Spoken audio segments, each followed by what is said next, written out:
opposite of peace is chaos. And the consequences of chaos is depression, is anxiety. Where does depression happen? Depression occurs in the mind.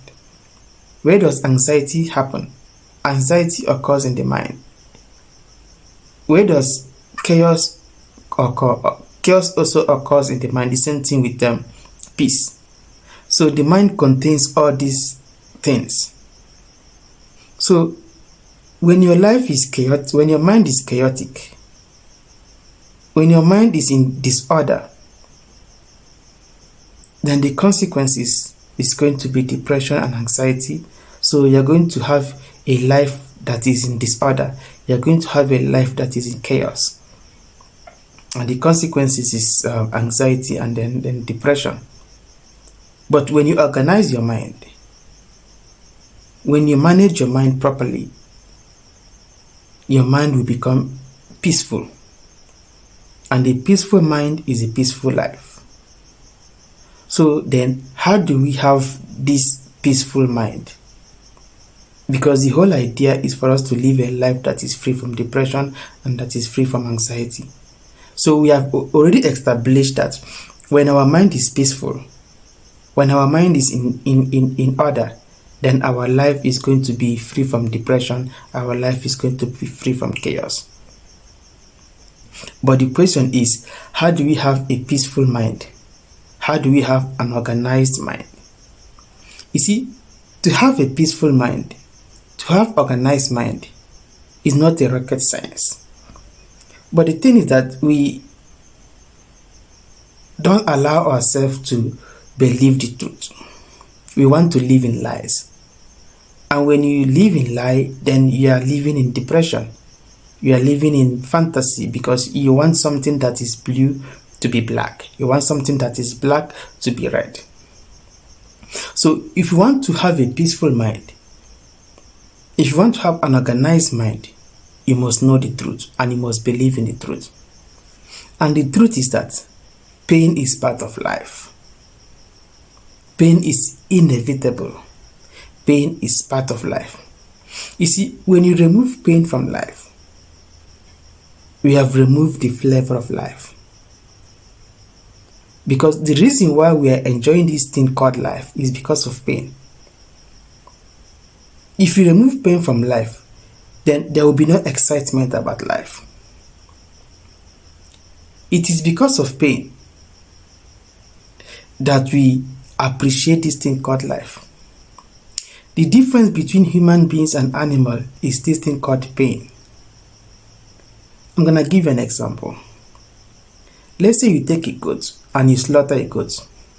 And if you are slaughtering this goat in the presence of the other goat is not going to feel it because he doesn't know this thing called pain.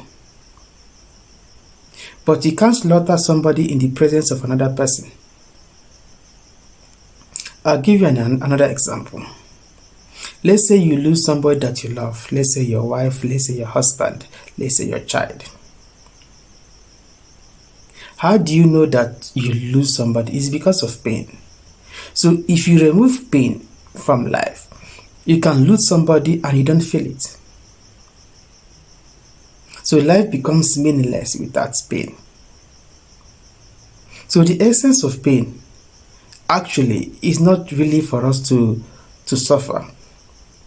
But one other thing is that people misunderstand suffering from pain. Suffering is not the same thing with pain. Suffering is different from pain. Pain is part of life, but suffering is not part of life.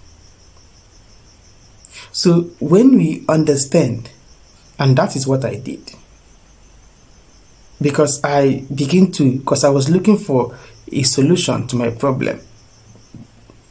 I wanted to find happiness. I wanted to find peace. So I was asking people. So each time I asked people, I discovered that they have more problem compared to myself. And everybody that I asked had one problem or the other. So now I understand that one of the things we have in common is pain.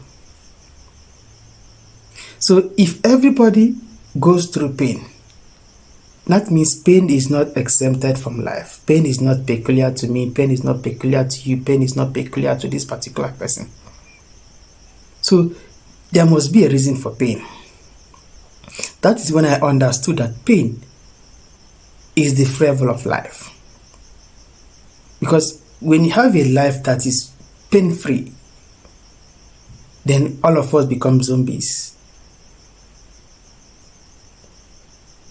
But the major reason of pain is for us to grow.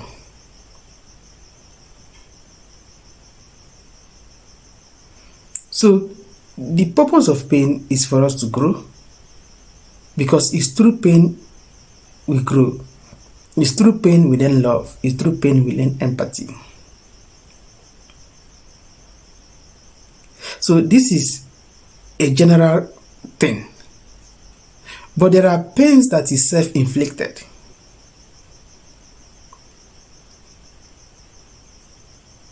Which is not a general thing. Let me give you an instance. Let's say you are, you know that having sex with, having multiple partners, you are likely to get infected, and you choose not to protect yourself while having sex with multiple partners. And after 5 years or 10 years, then you get infected with certain kind of diseases. This is self-inflicted pain. So there are pains that is not self-inflicted, and there are pains that is self-inflicted. But we're talking about a pain that is not self-inflicted.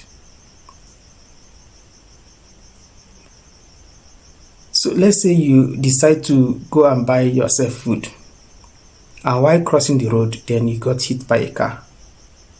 This is not self-inflicted pain. This is life.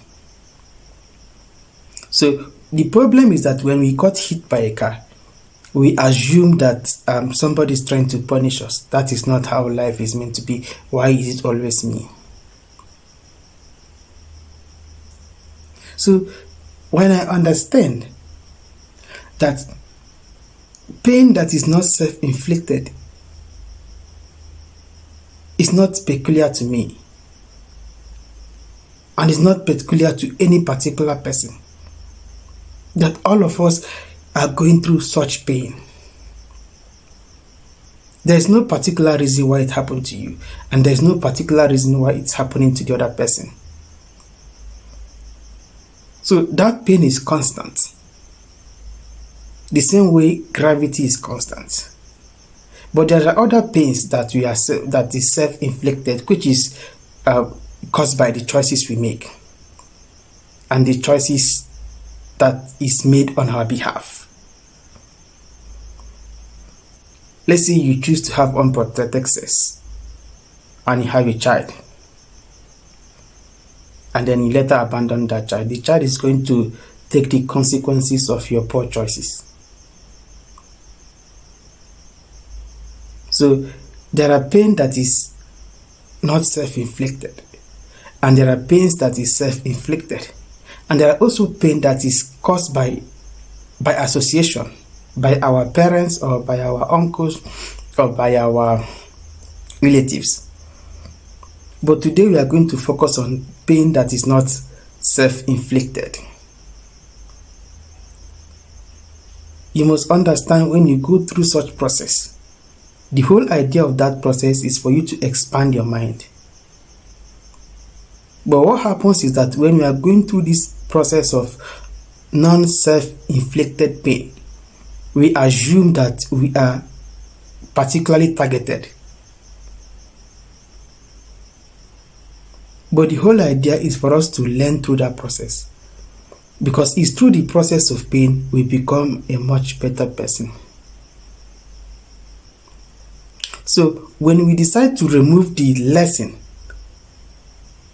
and choose to focus on the negative part of it, then the whole idea of that pain is not going to be executed.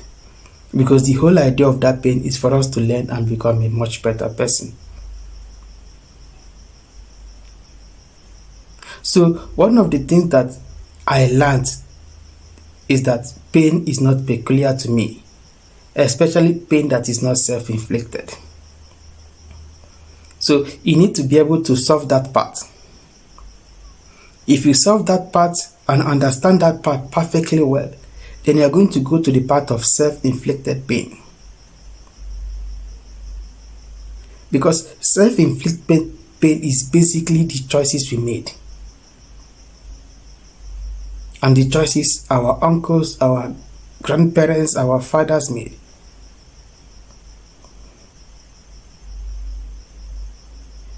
You see, what you are today and what you are going to be tomorrow is an aggregate consequences of the choices our parents made and the choices we have been making every single day. Like the first example, let's say you are hungry and you want to go and buy food. And on your process of buying food, you get hit by a car. Let's start from the beginning. You made a choice to go and buy food. So if you didn't make that choice to buy food, you wouldn't have been hit by a car. And then that is the first part. Then there's another part of it again, which is there are two places that are selling food. You choose to go to this one instead of the other one. If you had gone to this one, you wouldn't have been hit. You couldn't have been hit by a car. So because you went through this place, then you got hit by a car. So it's still choices. But it can be excused because you can't see tomorrow. You can't see the future. That's why I say this choices is not self-inflicted.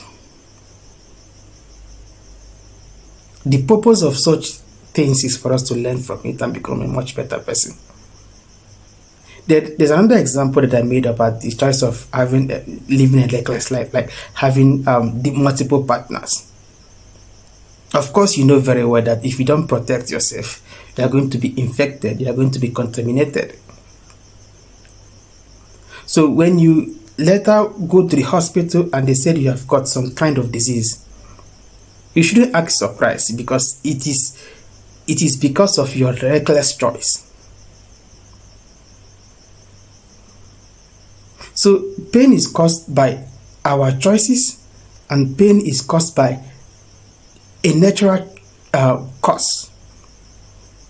And also pain is caused by the choices our parents made. So you need to be able to differentiate these three different types of pain. So when you know that there's this pain of non-associated pain and the pain of associated pain, which can be you or can be your parents, then we begin to have a better understanding how this life works. Because if you want to have a very peaceful mind, if you want to have a successful life, you must understand how this life operates. Because this life is organized. And this life operates smoothly. It is governed by laws. And when you interfere or you break any law, there is consequences. So our actions has consequences. So you need to understand that, first of all, pain is inevitable. Second, there's other kind of pain, which is the pain we created by ourselves based on our reckless life. And there's another kind of pain, the pains our parents did create for us. You see, I'll give you a much more better way to understand this. You see, the country you are born into, the family you are born into, has a very significant role to play in your later life.